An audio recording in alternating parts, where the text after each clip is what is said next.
Job, chapter 1. In the land of Uz, there lived a man whose name was Job. This man was blameless and upright. He feared God and shunned evil. He had 7 sons and 3 daughters, and he owned 7,000 sheep, 3,000 camels, 500 yoke of oxen, and 500 donkeys, and had a large number of servants. He was the greatest man among all the people of the East. His sons used to take turns holding feasts in their homes, and they would invite their 3 sisters to eat and drink with them. When a period of feasting had run its course, Job would send and have them purified. Early in the morning he would sacrifice a burnt offering for each of them, thinking, "Perhaps my children have sinned and cursed God in their hearts." This was Job's regular custom. One day the angels came to present themselves before the Lord, and Satan also came with them. The Lord said to Satan, "Where have you come from?" Satan answered the Lord, "From roaming the earth and going back and forth in it." Then the Lord said to Satan, "Have you considered my servant Job? There is no one on earth like him. He is blameless and upright, a man who fears God and shuns evil." "Does Job fear God for nothing?" Satan replied, "Have you not put a hedge around him and his household and everything he has? You have blessed the work of his hands, so that his flocks and herds are spread throughout the land. But stretch out your hand and strike everything he has, and he will surely curse you to your face." The Lord said to Satan, "Very well, then, everything he has is in your hands, but on the man himself do not lay a finger." Then Satan went out from the presence of the Lord. One day when Job's sons and daughters were feasting and drinking wine at the oldest brother's house, a messenger came to Job and said, "The oxen were plowing and the donkeys were grazing nearby, and the Sabaeans attacked and carried them off. They put the servants to the sword, and I am the only one who has escaped to tell you." While he was still speaking, another messenger came and said, "The fire of God fell from the sky and burned up the sheep and the servants, and I am the only one who has escaped to tell you." While he was still speaking, another messenger came and said, "The Chaldeans formed 3 raiding parties and swept down on your camels and carried them off. They put the servants to the sword, and I am the only one who has escaped to tell you."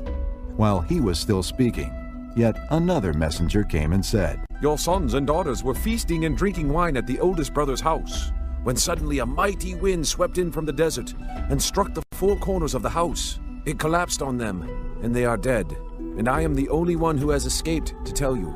At this, Job got up and tore his robe and shaved his head. Then he fell to the ground in worship and said, "Naked I came from my mother's womb, and naked I will depart.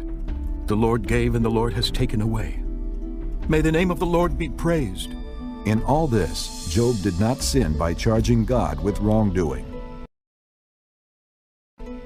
Chapter 2. On another day, the angels came to present themselves before the Lord, and Satan also came with them to present himself before him. And the Lord said to Satan, "Where have you come from?" Satan answered the Lord, "From roaming through the earth and going back and forth in it." Then the Lord said to Satan, "Have you considered my servant Job? There is no one on earth like him. He is blameless and upright, a man who fears God and shuns evil. And he still maintains his integrity, though you incited me against him to ruin him without any reason." "Skin for skin," Satan replied. "A man will give all he has for his own life. But stretch out your hand and strike his flesh and bones, and he will surely curse you to your face." The Lord said to Satan, "Very well, then, he is in your hands, but you must spare his life." So Satan went out from the presence of the Lord and afflicted Job with painful sores from the soles of his feet to the top of his head. Then Job took a piece of broken pottery and scraped himself with it as he sat among the ashes. His wife said to him, "Are you still holding on to your integrity? Curse God and die." He replied, "You are talking like a foolish woman. Shall we accept good from God and not trouble?" In all this, Job did not sin in what he said. When Job's 3 friends, Eliphaz the Temanite, Bildad the Shuhite, and Zophar the Naamathite, heard about all the troubles that had come upon him, they set out from their homes and met together by agreement to go and sympathize with him and comfort him. When they saw him from a distance, they could hardly recognize him. They began to weep aloud, and they tore their robes and sprinkled dust on their heads. Then they sat on the ground with him for 7 days and 7 nights. No one said a word to him, because they saw how great his suffering was. Chapter 3. After this, Job opened his mouth and cursed the day of his birth. He said, May the day of my birth perish, and the night it was said a boy is born. That day, may it turn to darkness. May God above not care about it. May no light shine upon it. May darkness and deep shadow claim it once more. May a cloud settle over it. May blackness overwhelm its light. That night, may thick darkness seize it. May it not be included among the days of the year, nor be entered in any of the months. May that night be barren. May no shout of joy be heard in it. May those who curse days curse that day. Those who are ready to rouse Leviathan. May its morning stars become dark. May it wait for daylight in vain and not see the first rays of dawn. For it did not shut the doors of the womb on me to hide trouble from my eyes. Why did I not perish at birth and die as I came from the womb? Why were there knees to receive me and breasts that I might be nursed? For now I would be lying down in peace. I would be asleep and at rest with kings and counselors of the earth, who built for themselves places now lying in ruins, with rulers who had gold, who filled their houses with silver. Or why was I not hidden in the ground like a stillborn child, like an infant who never saw the light of day? There the wicked cease from turmoil, and there the weary are at rest. Captives also enjoy their ease. They no longer hear the slave drivers shout. The small and the great are there, and the slave is freed from his master. Why is light given to those in misery, and life to the bitter of soul, to those who long for death that does not come, who search for it more than for hidden treasure, who are filled with gladness and rejoice when they reach the grave? Why is life given to a man whose way is hidden, whom God has hedged in? For sighing comes to me instead of food. My groans pour out like water. What I feared has come upon me. What I dreaded has happened to me. I have no peace, no quietness. I have no rest, but only turmoil. Chapter 4. Then Eliphaz the Temanite replied, If someone ventures a word with you, will you be impatient? But who can keep from speaking? Think how you've instructed many, how you have strengthened feeble hands. Your words have supported those who stumbled. You have strengthened faltering knees. But now trouble comes to you, and you are discouraged. It strikes you, and you are dismayed. Should not your piety be your confidence, and your blameless ways your hope? Consider now, who, being innocent, has ever perished? Where were the upright ever destroyed? As I have observed, those who plow evil and those who sow trouble reap it. At the breath of God they are destroyed. At the blast of his anger they perish. The lions may roar and growl, yet the teeth of the great lions are broken. The lion perishes for lack of prey, and the cubs of the lioness are scattered.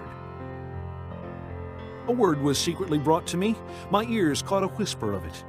Amid disquieting dreams in the night, when deep sleep falls on men, fear and trembling seized me and made all my bones shake.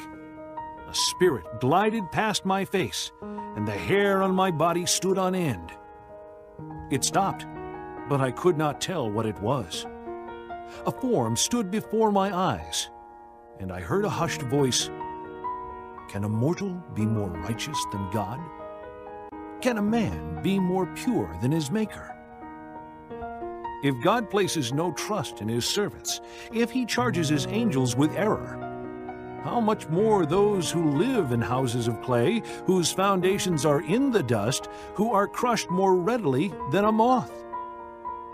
Between dawn and dusk they are broken to pieces. Unnoticed, they perish forever. Are not the cords of their tent pulled up so that they die without wisdom? Chapter 5. Call if you will, but who will answer you? To which of the holy ones will you turn? Resentment kills a fool, and envy slays the simple. I myself have seen a fool taking root, but suddenly his house was cursed. His children are far from safety, crushed in court without a defender. The hungry consume his harvest, taking it even from among thorns, and the thirsty pant after his wealth. For hardship does not spring from the soil, nor does trouble sprout from the ground. Yet man is born to trouble as surely as sparks fly upward. But if it were I would appeal to God. I would lay my cause before him. He performs wonders that cannot be fathomed, miracles that cannot be counted. He bestows rain on the earth. He sends water upon the countryside. The lowly he sets on high, and those who mourn are lifted to safety. He thwarts the plans of the crafty, so that their hands achieve no success. He catches the wise in their craftiness, and the schemes of the wily are swept away. Darkness comes upon them in the daytime. At noon they grope as in the night. He saves the needy from the sword in their mouth. He saves them from the clutches of the powerful. So the poor have hope, and injustice shuts its mouth. Blessed is the man whom God corrects. So do not despise the discipline of the Almighty. For he wounds, but he also binds up. He injures, but his hands also heal. From 6 calamities he will rescue you. In 7, no harm will befall you. In famine he will ransom you from death, and in battle from the stroke of the sword. You will be protected from the lash of the tongue, and need not fear when destruction comes. You will laugh at destruction and famine, and need not fear the beasts of the earth. For you will have a covenant with the stones of the field, and the wild animals will be at peace with you. You will know that your tent is secure. You will take stock of your property and find nothing missing. You will know that your children will be many, and your descendants like the grass of the earth. You will come to the grave in full vigor, like sheaves gathered in season. We have examined this, and it is true. So hear it, and apply it to yourself. Chapter 6. Then Job replied, If only my anguish could be weighed and all my misery be placed on the scales. It would surely outweigh the sands of the seas.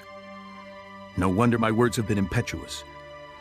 The arrows of the Almighty are in me. My spirit drinks in their poison. God's terrors are marshaled against me. Does a wild donkey bray when it has grass, or an ox bellow when it has fodder? Is tasteless food eaten without salt, or is there flavor in the white of an egg? I refuse to touch it. Such food makes me ill. Oh, that I might have my request, that God would grant what I hope for, that God would be willing to crush me, to let loose his hand and cut me off. Then I would still have this consolation, my joy in unrelenting pain, that I had not denied the words of the Holy One. What strength do I have that I should still hope? What prospects that I should be patient? Do I have the strength of stone? Is my flesh made of bronze? Do I have any power to help myself now that success has been driven from me? A despairing man should have the devotion of his friends, even though he forsakes the fear of the Almighty. But my brothers are as undependable as intermittent streams, as the streams that overflow when darkened by thawing ice and swollen with melting snow, but that cease to flow in the dry season, and in the heat vanish from their channels. Caravans turn aside from their routes. They go up into the wasteland and perish. The caravans of Tema look for water. The traveling merchants of Sheba look in hope. They are distressed, because they had been confident. They arrived there only to be disappointed. Now you too have proved to be of no help. You see something dreadful and are afraid. Have I ever said, "Give something on my behalf, pay a ransom for me from your wealth, deliver me from the hand of the enemy, ransom me from the clutches of the ruthless"? Teach me and I will be quiet. Show me where I have been wrong. How painful are honest words. But what do your arguments prove? Do you mean to correct what I say and treat the words of a despairing man as wind? You would even cast lots for the fatherless and barter away your friend. But now be so kind as to look at me. Would I lie to your face? Relent. Do not be unjust. Reconsider, for my integrity is at stake. Is there any wickedness on my lips? Can my mouth not discern malice? Chapter 7. Does not man have hard service on earth? Are not his days like those of a hired man? Like a slave longing for the evening shadows, or a hired man waiting eagerly for his wages. So I have been allotted months of futility, and nights of misery have been assigned to me. When I lie down, I think, how long before I get up? The night drags on, and I toss till dawn. My body is clothed with worms and scabs. My skin is broken and festering. My days are swifter than a weaver's shuttle, and they come to an end without hope. Remember, O God, that my life is but a breath. My eyes will never see happiness again. The eye that now sees me will see me no longer. You will look for me, but I will be no more. As a cloud vanishes and is gone, so he who goes down to the grave does not return. He will never come to his house again. His place will know him no more. Therefore I will not keep silent. I will speak out in the anguish of my spirit. I will complain in the bitterness of my soul. Am I the sea or the monster of the deep that you put me under guard? When I think my bed will comfort me and my couch will ease my complaint, even then you frighten me with dreams and terrify me with visions, so that I prefer strangling and death rather than this body of mine. I despise my life. I would not live forever. Let me alone. My days have no meaning. What is man that you make so much of him, that you give him so much attention, that you examine him every morning and test him every moment? Will you never look away from me, or let me alone even for an instant? If I have sinned, what have I done to you, O watcher of men? Why have you made me your target? Have I become a burden to you? Why do you not pardon my offenses and forgive my sins? For I will soon lie down in the dust. You will search for me, but I will be no more. Chapter 8. Then Bildad the Shuhite replied, How long will you say such things? Your words are a blustering wind. Does God pervert justice? Does the Almighty pervert what is right? When your children sinned against him, he gave them over to the penalty of their sin.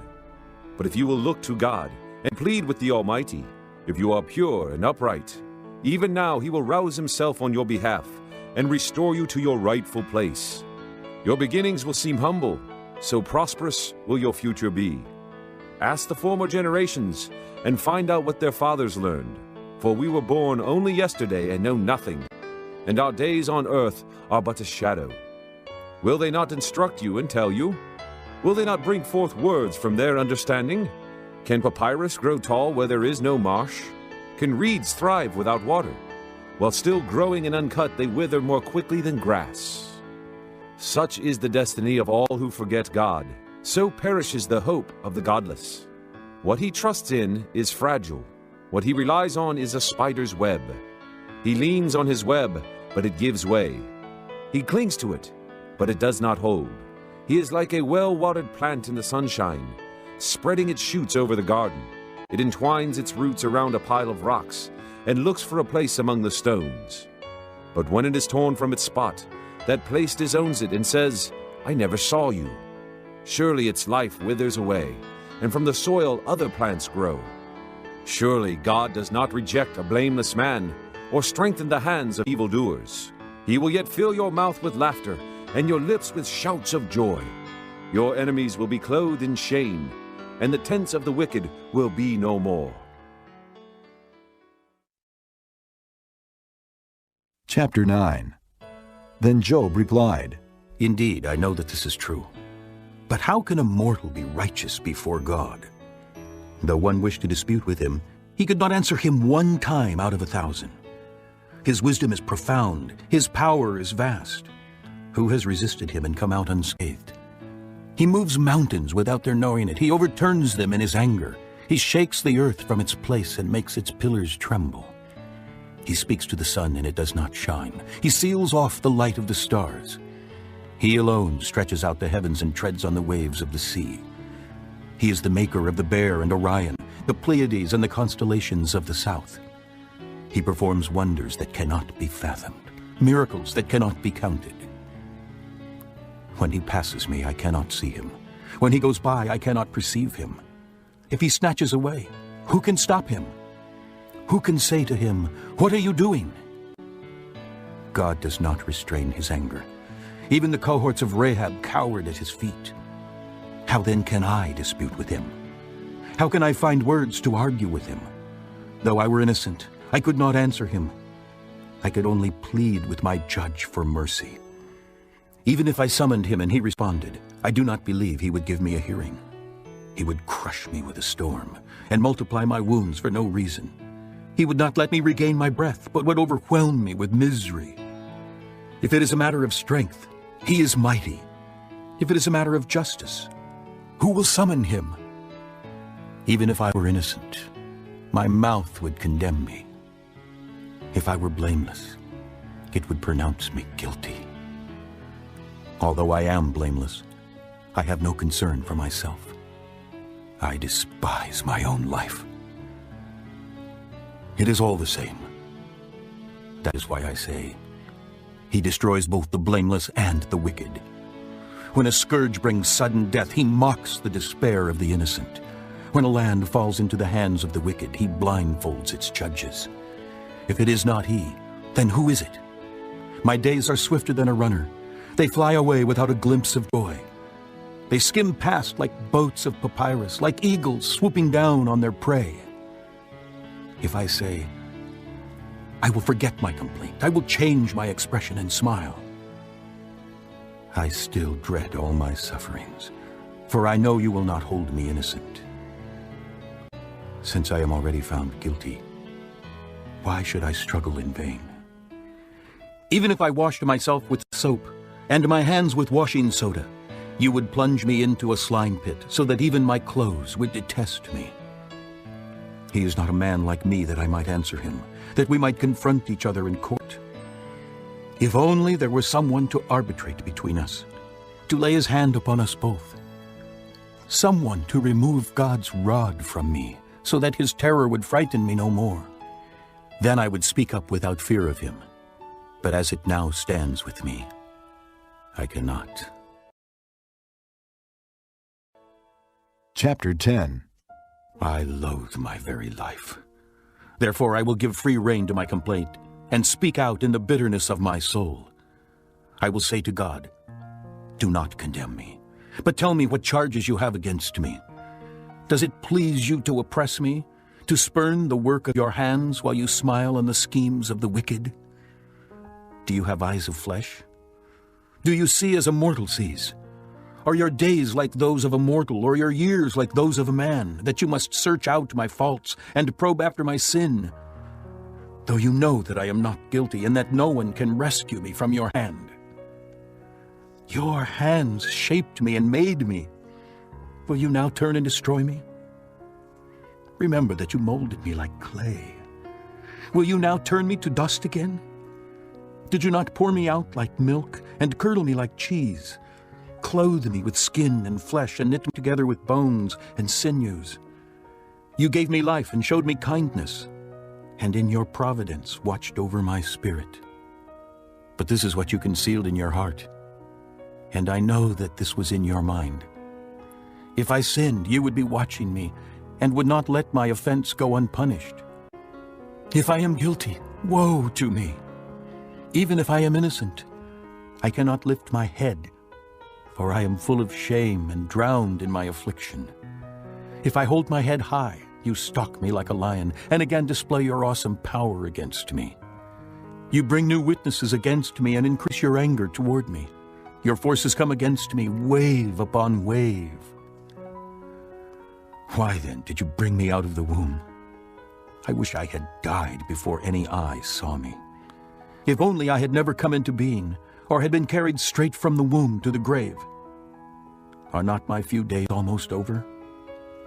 Turn away from me so I can have a moment's joy before I go to the place of no return, to the land of gloom and deep shadow, to the land of deepest night, of deep shadow and disorder, where even the light is like darkness. Chapter 11. Then Zophar the Naamathite replied, Are all these words to go unanswered? Is this talker to be vindicated? Will your idle talk reduce men to silence? Will no one rebuke you when you mock? You say to God, My beliefs are flawless, and I am pure in your sight. Oh, how I wish that God would speak, that he would open his lips against you, and disclose to you the secrets of wisdom, for true wisdom has two sides. Know this, God has even forgotten some of your sin. Can you fathom the mysteries of God? Can you probe the limits of the Almighty? They are higher than the heavens.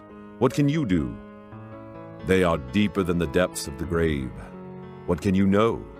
Their measure is longer than the earth and wider than the sea. If he comes along and confines you in prison and convenes a court, can you oppose him? Surely he recognizes deceitful men. And when he sees evil, does he not take note? But a witless man can no more become wise than a wild donkey's colt can be born a man. Yet if you devote your heart to him and stretch out your hands to him, if you put away the sin that is in your hand and allow no evil to dwell in your tent, then you will lift up your face without shame. You will stand firm and without fear. You will surely forget your trouble, recalling it only as waters gone by. Life will be brighter than noonday, and darkness will become like morning. You will be secure because there is hope. You will look about you and take your rest in safety. You will lie down with no one to make you afraid, and many will court your favor. But the eyes of the wicked will fail, and escape will elude them. Their hope will become a dying gasp. Chapter 12. Then Job replied, Doubtless you are the people, and wisdom will die with you. But I have a mind as well as you. I am not inferior to you. Who does not know all these things? I have become a laughing stock to my friends, though I called upon God and he answered. A mere laughing stock, though righteous and blameless. Men at ease have contempt for misfortune as the fate of those whose feet are slipping. The tents of marauders are undisturbed, and those who provoke God are secure. Those who carry their God in their hands. But ask the animals, and they will teach you. Or the birds of the air, and they will tell you. Or speak to the earth, and it will teach you. Or let the fish of the sea inform you. Which of these does not know that the hand of the Lord has done this? In his hand is the life of every creature, and the breath of all mankind. Does not the ear test words as the tongue tastes food?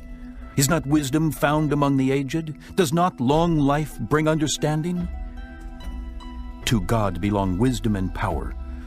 Counsel and understanding are his. What he tears down cannot be rebuilt. The man he imprisons cannot be released. If he holds back the waters, there is drought. If he lets them loose, they devastate the land. To him belong strength and victory. Both deceived and deceiver are his. He leads counselors away stripped and makes fools of judges. He takes off the shackles put on by kings and ties a loincloth around their waist. He leads priests away stripped and overthrows men long established. He silences the lips of trusted advisors and takes away the discernment of elders.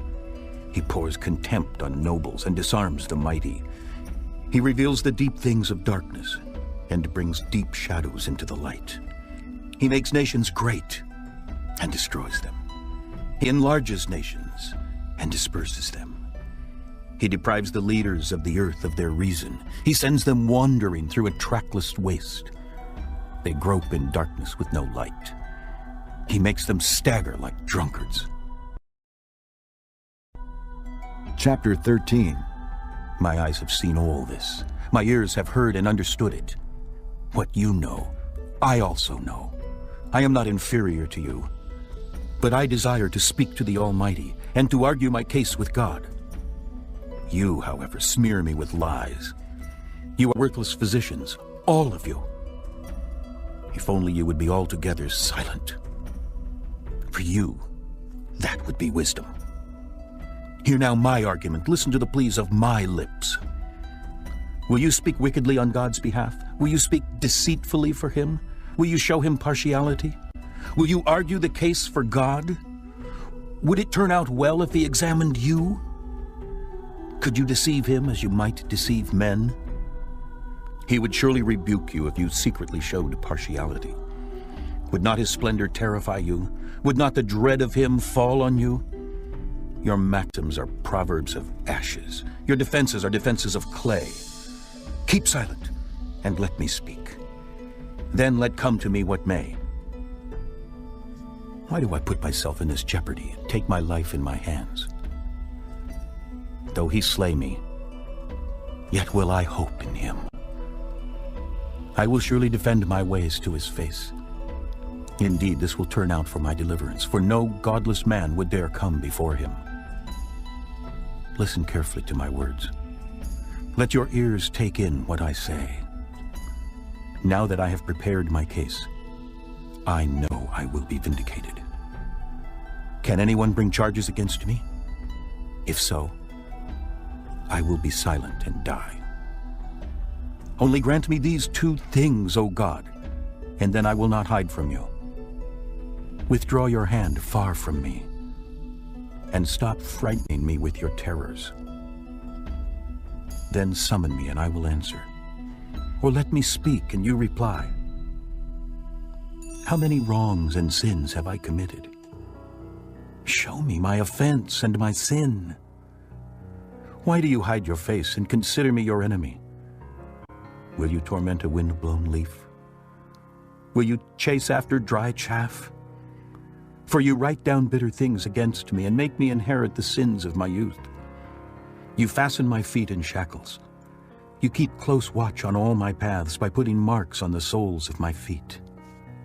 So man wastes away like something rotten, like a garment eaten by moths. Chapter 14. Man born of woman is of few days and full of trouble. He springs up like a flower and withers away. Like a fleeting shadow, he does not endure. Do you fix your eye on such a one? Will you bring him before you for judgment? Who can bring what is pure from the impure? No one. Man's days are determined. You have decreed the number of his months. You have set limits he cannot exceed. So look away from him, and let him alone, till he has put in his time like a hired man. At least there is hope for a tree. If it is cut down, it will sprout again, and its new shoots will not fail. Its roots may grow old in the ground, and its stump die in the soil. Yet at the scent of water it will bud, and put forth shoots like a plant. But man dies and is laid low. He breathes his last, and is no more. As water disappears from the sea, or a riverbed becomes parched and dry, so man lies down and does not rise. Till the heavens are no more, men will not awake or be roused from their sleep. If only you would hide me in the grave and conceal me till your anger has passed. If only you would set me a time and then remember me. If a man dies, will he live again? All the days of my hard service I will wait for my renewal to come. You will call, and I will answer you. You will long for the creature your hands have made. Surely then you will count my steps, but not keep track of my sin. My offenses will be sealed up in a bag. You will cover over my sin. But as a mountain erodes and crumbles, and as a rock is moved from its place, as water wears away stones and torrents wash away the soil, so you destroy man's hope. You overpower him once for all, and he is gone. You change his countenance and send him away. If his sons are honored, he does not know it. If they are brought low, he does not see it. He feels but the pain of his own body and mourns only for himself. Chapter 15. Then Eliphaz the Temanite replied, Would a wise man answer with empty notions or fill his belly with the hot east wind? Would he argue with useless words, with speeches that have no value? But you even undermine piety and hinder devotion to God. Your sin prompts your mouth. You adopt the tongue of the crafty. Your own mouth condemns you, not mine. Your own lips testify against you. Are you the first man ever born? Were you brought forth before the hills? Do you listen in on God's counsel? Do you limit wisdom to yourself? What do you know that we do not know? What insights do you have that we do not have? The gray-haired and the aged are on our side, men even older than your father. Are God's consolations not enough for you, words spoken gently to you? Why has your heart carried you away? And why do your eyes flash, so that you vent your rage against God and pour out such words from your mouth? What is man that he could be pure, or one born of woman that he could be righteous?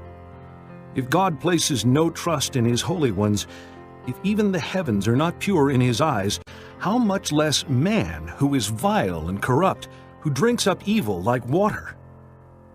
Listen to me, and I will explain to you. Let me tell you what I have seen, what wise men have declared, hiding nothing received from their fathers, to whom alone the land was given when no alien passed among them. All his days the wicked man suffers torment, the ruthless through all the years stored up for him.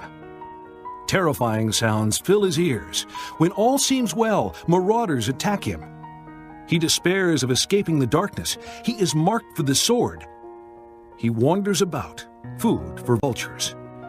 He knows the day of darkness is at hand. Distress and anguish fill him with terror.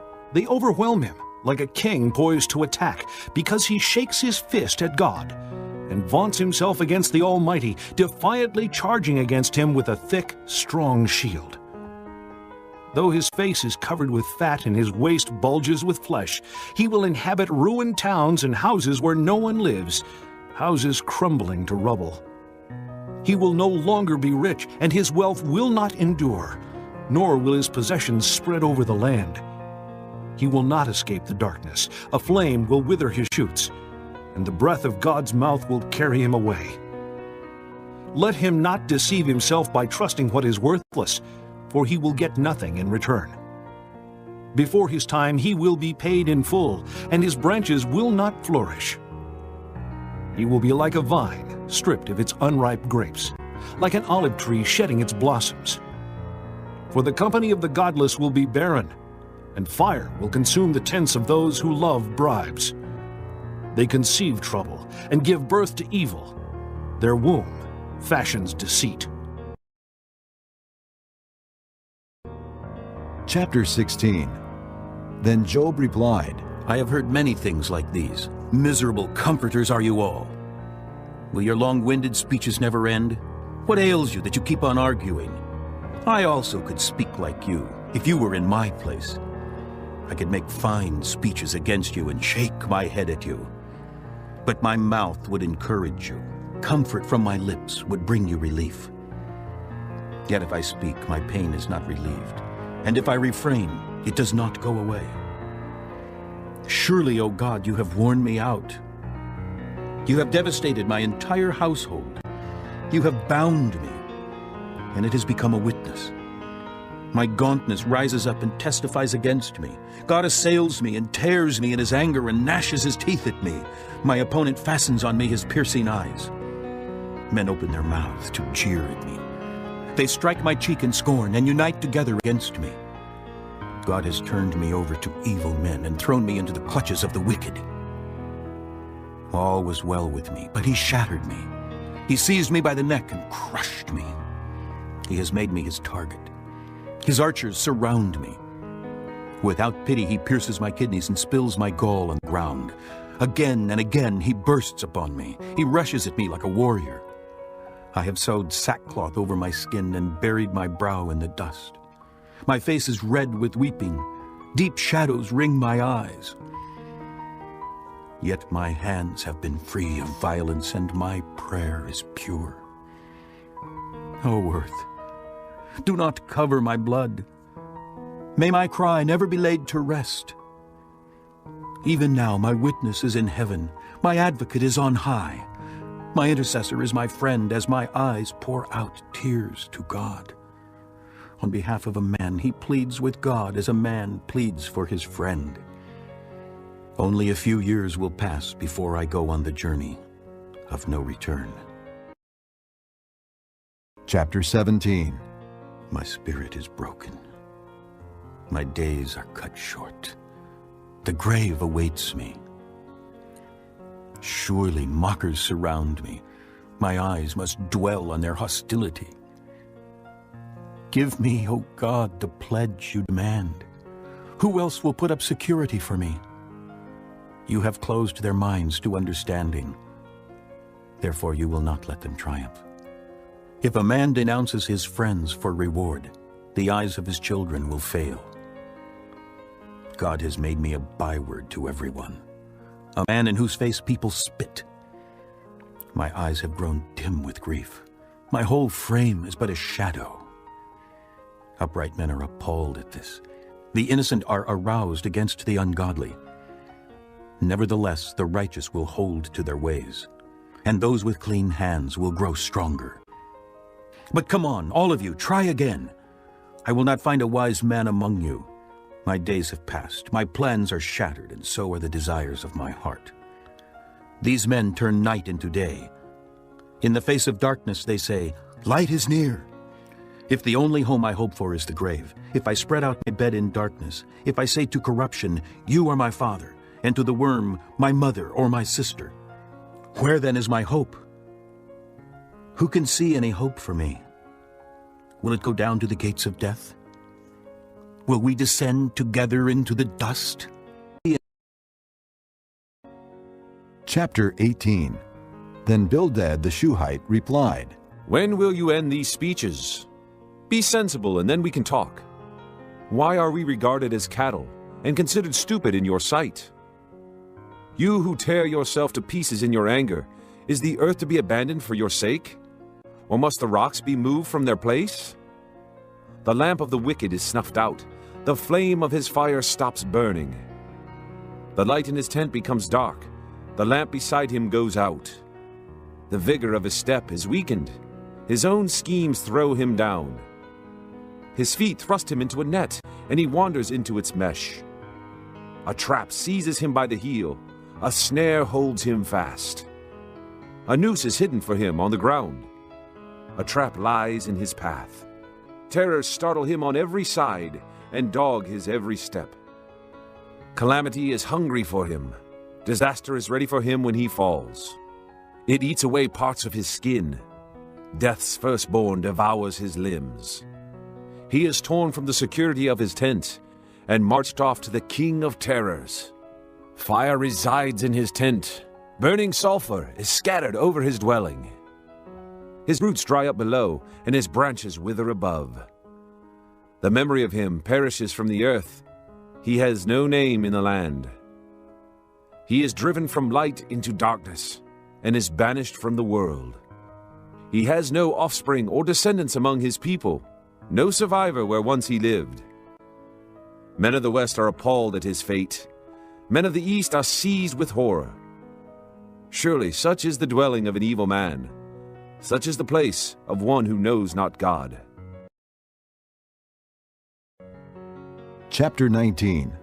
Then Job replied, How long will you torment me and crush me with words?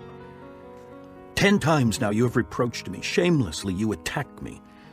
If it is true that I have gone astray, my error remains my concern alone. If indeed you would exalt yourselves above me and use my humiliation against me, then know that God has wronged me and drawn his net around me. Though I cry, I have been wronged, I get no response. Though I call for help, there is no justice. He has blocked my way so I cannot pass. He has shrouded my paths in darkness. He has stripped me of my honor and removed the crown from my head. He tears me down on every side till I am gone. He uproots my hope like a tree. His anger burns against me. He counts me among his enemies. His troops advance in force. They build a siege ramp against me and encamp around my tent. He has alienated my brothers from me. My acquaintances are completely estranged from me. My kinsmen have gone away. My friends have forgotten me. My guests and my maidservants count me a stranger. They look upon me as an alien. I summon my servant, but he does not answer, though I beg him with my own mouth. My breath is offensive to my wife. I am loathsome to my own brothers. Even the little boys scorn me. When I appear, they ridicule me. All my intimate friends detest me. Those I love have turned against me. I am nothing but skin and bones. I have escaped with only the skin of my teeth. Have pity on me, my friends. Have pity, for the hand of God has struck me. Why do you pursue me as God does? Will you never get enough of my flesh? Oh, that my words were recorded, that they were written on a scroll, that they were inscribed with an iron tool on lead, or engraved in rock forever. I know that my Redeemer lives, and that in the end he will stand upon the earth. And after my skin has been destroyed, yet in my flesh I will see God. I myself will see him with my own eyes, I and not another. How my heart yearns within me! If you say, how we will hound him, since the root of the trouble lies in him, you should fear the sword yourselves. For wrath will bring punishment by the sword, and then you will know that there is judgment. Chapter 20. Then Zophar the Naamathite replied, My troubled thoughts prompt me to answer because I am greatly disturbed. I hear a rebuke that dishonors me, and my understanding inspires me to reply. Surely you know how it has been from of old, ever since man was placed on the earth, that the mirth of the wicked is brief, the joy of the godless lasts but a moment. Though his pride reaches to the heavens, and his head touches the clouds, he will perish forever, like his own dung. Those who have seen him will say, Where is he? Like a dream he flies away, no more to be found, banished like a vision of the night. The eye that saw him will not see him again. His place will look on him no more. His children must make amends to the poor. His own hands must give back his wealth. The youthful vigor that fills his bones will lie with him in the dust. Though evil is sweet in his mouth, and he hides it under his tongue, though he cannot bear to let it go, and keeps it in his mouth, yet his food will turn sour in his stomach. It will become the venom of serpents within him. He will spit out the riches he swallowed. God will make his stomach vomit them up. He will suck the poison of serpents. The fangs of the adder will kill him. He will not enjoy the streams, the rivers flowing with honey and cream. What he toiled for, he must give back uneaten. He will not enjoy the profit from his trading. For he has oppressed the poor and left them destitute. He has seized houses he did not build. Surely he will have no respite from his craving. He cannot save himself by his treasure. Nothing is left for him to devour. His prosperity will not endure. In the midst of his plenty, distress will overtake him. The full force of misery will come upon him. When he has filled his belly, God will vent his burning anger against him and rain down his blows upon him. Though he flees from the iron weapon, a bronze-tipped arrow pierces him. He pulls it out of his back, the gleaming point out of his liver. Terrors will come over him. Total darkness lies in wait for his treasures. A fire unfanned will consume him and devour what is left in his tent. The heavens will expose his guilt. The earth will rise up against him. A flood will carry off his house, rushing waters on the day of God's wrath. Such is the fate God allots the wicked, the heritage appointed for them by God. Chapter 21. Then Job replied, Listen carefully to my words. Let this be the consolation you give me. Bear with me while I speak, and after I have spoken, mock on. Is my complaint directed to man? Why should I not be impatient? Look at me and be astonished. Clap your hand over your mouth. When I think about this, I am terrified. Trembling seizes my body. Why do the wicked live on, growing old and increasing in power? They see their children established around them, their offspring before their eyes. Their homes are safe and free from fear. The rod of God is not upon them. Their bulls never fail to breed. Their cows calve and do not miscarry. They send forth their children as a flock. Their little ones dance about. They sing to the music of tambourine and harp. They make merry to the sound of the flute. They spend their years in prosperity and go down to the grave in peace. Yet they say to God, "Leave us alone. We have no desire to know your ways. Who is the Almighty that we should serve him? What would we gain by praying to him?" But their prosperity is not in their own hands. So I stand aloof from the counsel of the wicked. Yet how often is the lamp of the wicked snuffed out? How often does calamity come upon them, the fate God allots in his anger? How often are they like straw before the wind, like chaff swept away by a gale? It is said, God stores up a man's punishment for his sons. Let him repay the man himself, so that he will know it. Let his own eyes see his destruction. Let him drink of the wrath of the Almighty. For what does he care about the family he leaves behind when his allotted months come to an end? Can anyone teach knowledge to God, since he judges even the highest? One man dies in full vigor, completely secure and at ease, his body well-nourished, his bones rich with marrow. Another man dies in bitterness of soul, never having enjoyed anything good. Side by side they lay in the dust, and worms cover them both. I know full well what you are thinking, the schemes by which you would wrong me. You say, "Where now is the great man's house, the tents where wicked men lived?" Have you never questioned those who travel? Have you paid no regard to their accounts? That the evil man is spared from the day of calamity, that he is delivered from the day of wrath. Who denounces his conduct to his face? Who repays him for what he has done? He is carried to the grave, and watch is kept over his tomb. The soil in the valley is sweet to him. All men follow after him, and a countless throng goes before him. So how can you console me with your nonsense? Nothing is left of your answers but falsehood.